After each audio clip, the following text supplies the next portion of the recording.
Samahan ninyo kami mga kadulang sa pangangapa ng mga isda sa ilog na ating lulutuin. Panoorin mula sa simula hanggang sa matapos ang ating video dahil tiyak na may matututunan at maaliw kayo sa aming palabas. Agabura kami tata iti rama. Yan siyempre agkamal iti lamas. Kadwak tata ni King. Yan naka-jacket ti blue. Ni Doms. Yan naka-6 packet. Okay. So, buyahan nyo ito video. Sa pigumat, aduti maala tayo. Ayun. Dulang ti Ilocano Channel, your kakwentuhan and food adventure channel. Simulan na natin mga kadulang ang maaksyon na pangangapa ng mga isda sa ilog. Rama ang tawag namin sa uring ng patibong ng isda o fish trap na ito. Ay isa po ito sa mga sinuunang paraan ng pangisda o traditional fishing ng mga Ilocano. Sadyang inipon po o itiyambak ito pong mga bato sa tubig upang meron pong silungan o taguan ang mga isda. Ngunit ang akala po ng mga isda, ligtas po sila na manirahan o magtago sa mga itiyambak na bato. Ngunit yan pala yung magsisilbing patibong sa mga ito. Okay, so pagkalipas po ng ilang linggo ay maaari na pong huliin ang mga isda o anumang uri ng lamang tubig na maaari pong lutuin o kaya ay kainin. Ngunit alam nyo po ba mga kadulang o mga kababayan na kadalasan lalo na tuwing tag-araw ay ginagawa ang paghuhuli o paraan ng pangingisdang ito. Lalo na kung mayroon pong pagdiriwang o kaya ay pagtitipon. So, kanina po, gamit po ang net o lambat ay pinalibutan muna po yung mga nakatambak na bato upang makulong yung mga isda para hindi po sila makalabas habang isa-isa pong inaalis ang mga bato. Okay, so yan, nakapansin po ninyo ha. Umahon na po kami sa tubig sapagkat tapos na po yung pag-alis ng bato sa loob po ng net. Yan.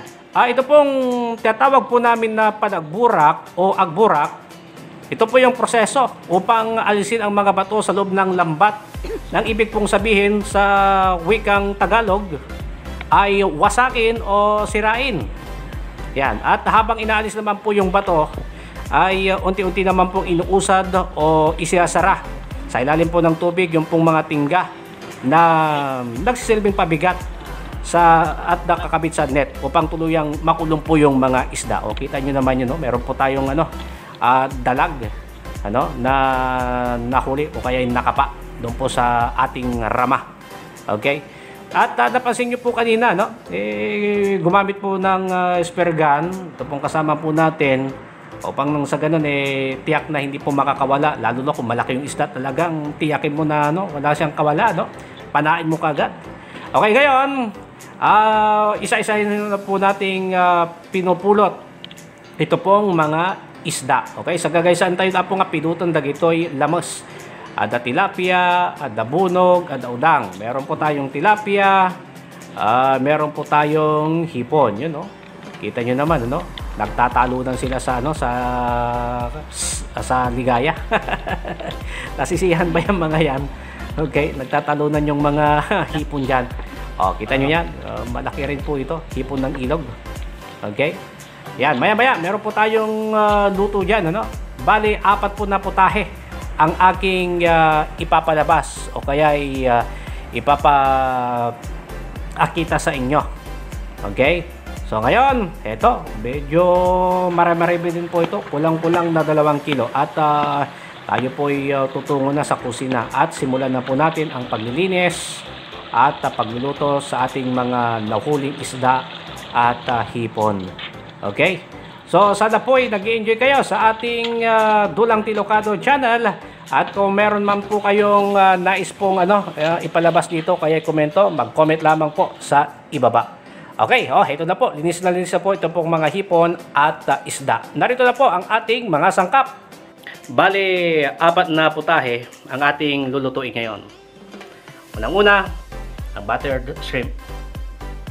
Tapos, pagpiprito tayo ng mga isda, paksiw, at syempre, yun, dynamite. Okay? Narito yung ating mga kailangan. Ito ang tilapia sa ating prito. Ito naman yung mga hipon para sa ating buttered shrimp. Ito naman yung ating ipapaksiw na mga isda. Ito yung ating mga rekado. Kailangan natin ng bawang, sibuyas, at luya. Okay? Kailangan din natin ng karne ng baka. Giniling na karne ng baka. Oyster sauce. Siling haba. Depende po sa inyo kung gusto nyo po ng maanghang o kaya yung hindi naman gaanong maanghang. Kailangan din natin ng keso at ng wrapper. Siyempre, ito, paminta. Tumba. At mantika. Okay? So, lahat po to, hindi po natin yan pagsasama-samahin. Nung lasa naman pag pinaghalo-halo natin lahat ng mga sangkap na ito. Okay? So, subaybayan po ninyo ang aking paggawa.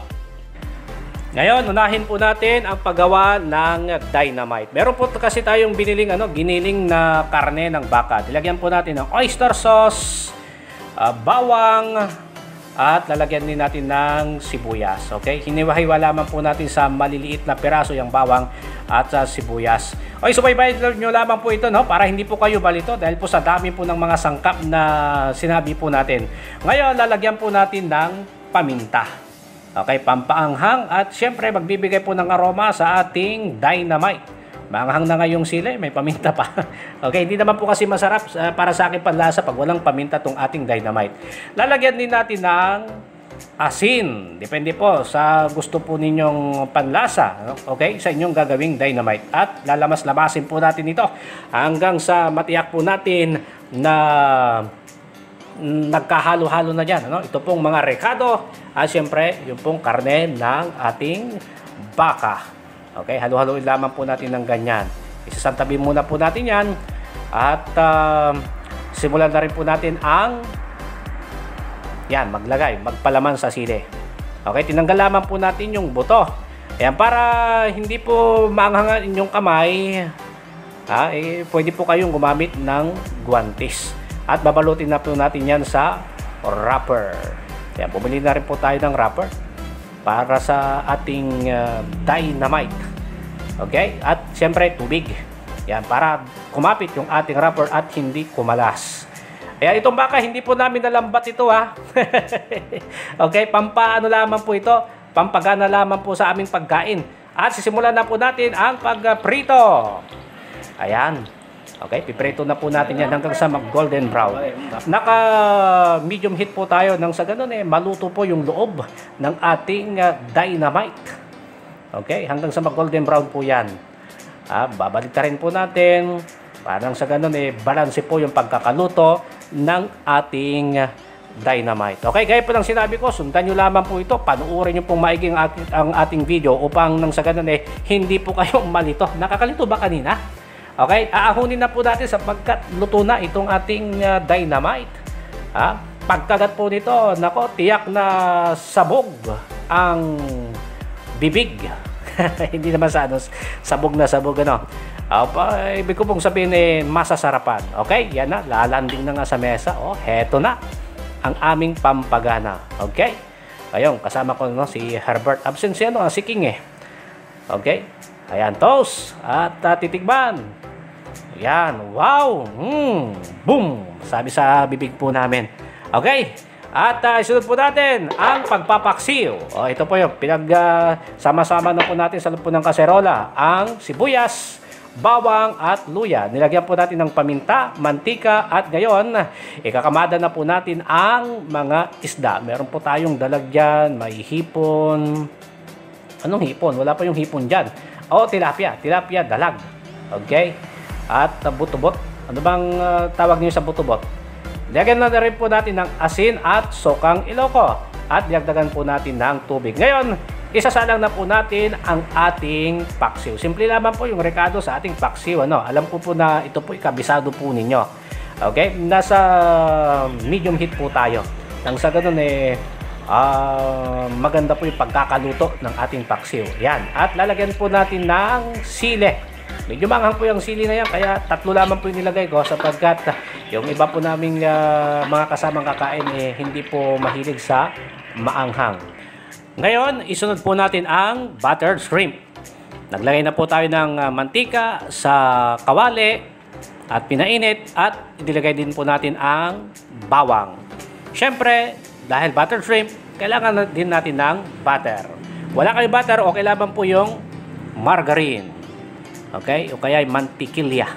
Kaya so halo-halo lamang po natin ito hanggang sa mag-golden brown ang bawang.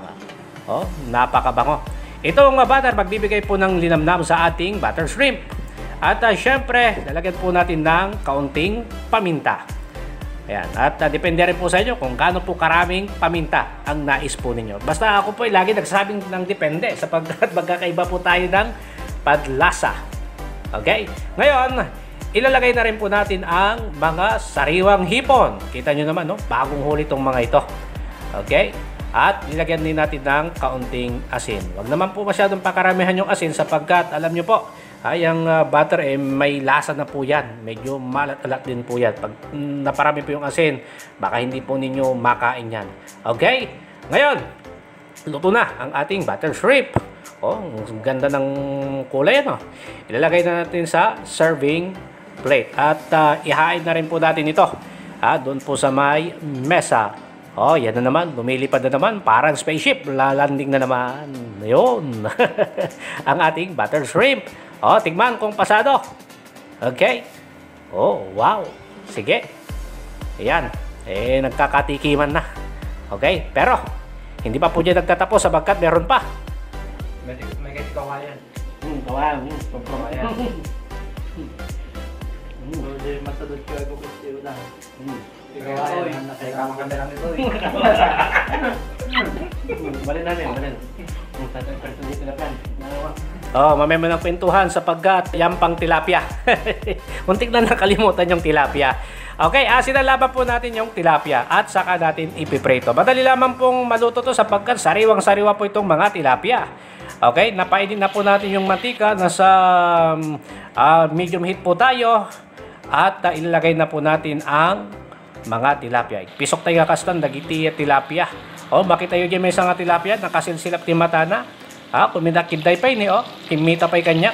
Kabayatang balbalikedat. So, tatagat balikedan tayo lang kasta. Pagbitlaan maluto dato. Madali lamang po maluto itong tilapia. Napakalinamnam po dito sapagkat sariwa at native tilapia. Okay?